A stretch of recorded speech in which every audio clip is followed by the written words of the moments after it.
Madam এবং আমাদের তথ্য সংস্কৃতি বিভাগের আধিকারিক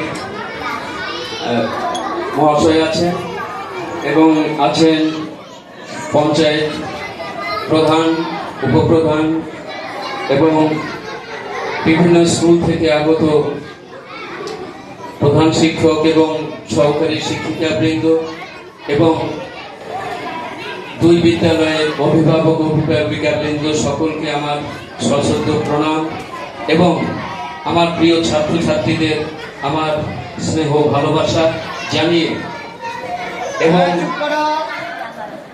এই প্রয়াণ দিবসে কবিগুরু রবীন্দ্রনাথকে সশ্রদ্ধ প্রণাম জানিয়ে সোনার তরী কবিতাটি আমি আবৃত্তি করছি।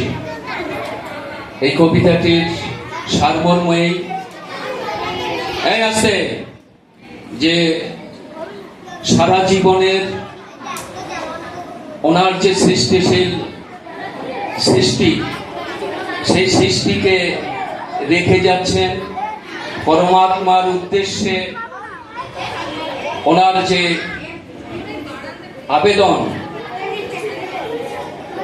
সেই আবেদন হিসেবে এই সোনার তরী কবিতাটি আমি আবৃত্তি করছি। একটি রূপক কবিতা। আস্তে, কথা নয়।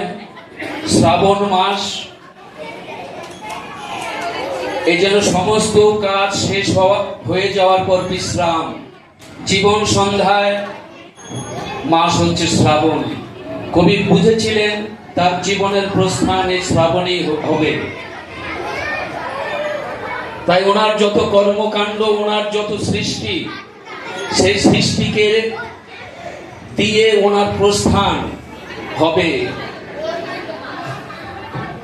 এটা উনি উপলব্ধি করেছিলেন এবং পরমাত্মার প্রতি, পরমেশ্বরের প্রতি ওনার যে সমর্পণ, সেই সমর্পণের ভাব আমরা এই সোনার তরী কবিতার মধ্যে আমরা দেখতে পাব।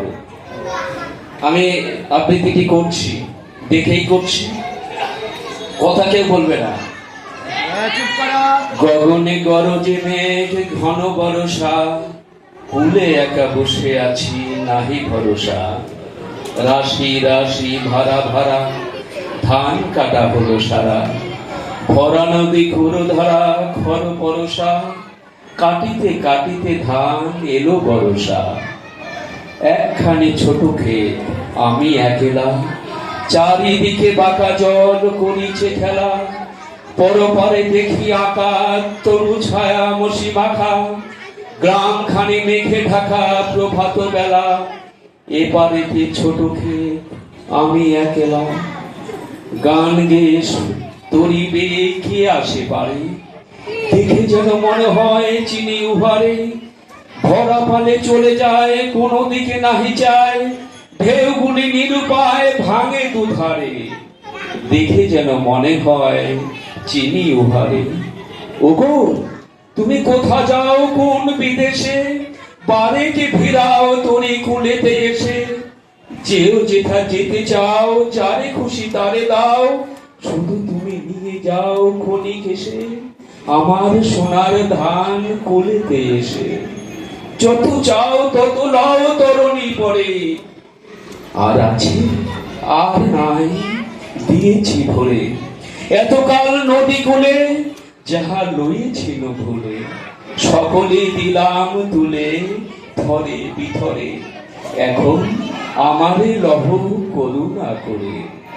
ঠাই নাই ঠাই নাই ছোট সে তরি, আমারই সোনার ধানে গিয়েছে ভরি। শ্রাবণ গগন ঘিরে, ঘন মেঘ ঘুরে ফিরে।